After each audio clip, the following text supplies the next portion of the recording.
Silo Season 2's ending may not have confirmed Bernard's death, but if he dies, the show will continue a disappointing trend. Although Silo Season 2 experienced a few pacing issues in its early episodes, it made up for its pitfalls in the final episodes by introducing one compelling twist and story development after another.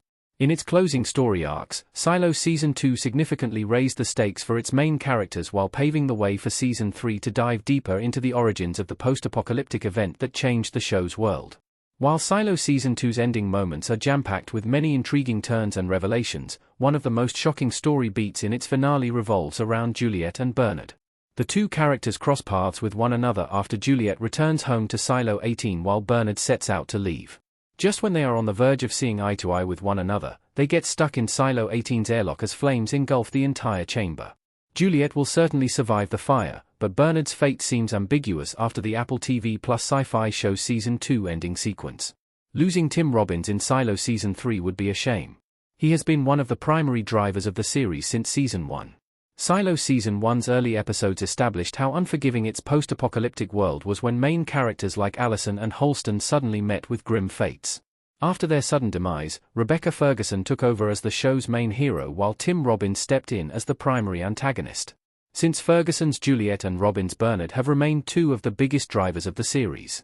Both characters are well written and have had compelling journeys since the show's early moments, while Juliet has gone from being a regular mechanical worker to one of Silo 18's most influential figures. Bernard has gradually become more relatable despite the darker elements in his characterization. Since viewers have grown immensely attached to Bernard, especially after his complex Season 2 arc, it would be a shame if a character like him does not show up in Silo's future installments. Throughout Season 2, Tim Robbins did an incredible job of capturing the morally grey elements in Bernard's character. It would be disappointing if viewers do not get to witness his hinted redemption. Unfortunately, Silo Season 2's ending seems to hint that the Tim Robbins character's story might have reached its natural conclusion. In Hugh Howey's original Silo books, Bernard dies in the airlock fire, which leads to Juliet becoming Silo 18's new mayor. Given how Juliet dons a firefighter's suit while Bernard only wears a regular cleaner's suit in the final scene, it seems unlikely that Bernard's suit will be able to protect him from the high temperatures in the airlock. Owing to this, Bernard's death almost seems certain, but it is still hard not to hope he will return in Silo Season 3. Silo Season 3 will already be without Tanya Moody and Ian Glenn. Both played admirable characters who died in Season 2. Tanya Moody's Judge Meadows barely had any screen time in Silo Season 1. Even in the original books, the judicial, as a whole, was not treated as an important element of the overarching story. In Silo Season 2, however, Meadows gradually rose in the ranks to become one of the most fascinating characters in the series after she agreed to help Bernard contain the brewing rebellion in Silo 18 and asked him to let her leave. Her tragic death also revealed Bernard's vulnerable side, highlighting how conflicted he was growing about his role as Silo 18's leading figure. Even Juliet's father, Dr. Pete Nichols, had been one of the most likable characters in the series since Season 1. His story became even more compelling in Season 2 when he started defying Silo 18's rules and thinking more about the welfare and happiness of the people in the underground city.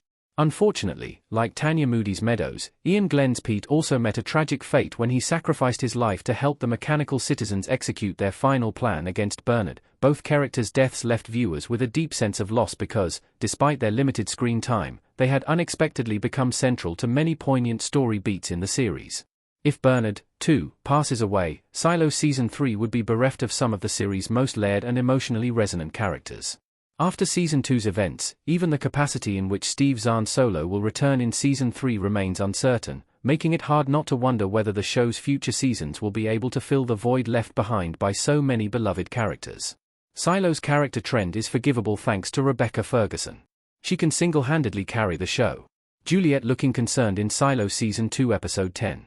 The absence of so many likable characters in Silo Season 3 would be sad, but the show will remain watchable as long as Rebecca Ferguson is its lead.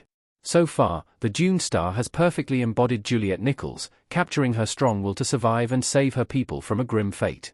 Juliet's arc seemed a little underwhelming in Season 3 because it progressed at a snail's pace until the final episodes. However, now that Juliet has returned to Silo 18, her story will likely be more compelling than it ever was. The flashback from Silo Season 2's ending also paves the way for several new players to join the show's roster in Season 3. Although little seems to be known about the new characters, the flashback establishes that the Congressman and Helen will be great additions to the show's expanding cast. The promise of Juliet's return and the involvement of many new characters suggests Silo Season 3 will potentially be as good as Seasons 1 and 2, if not better.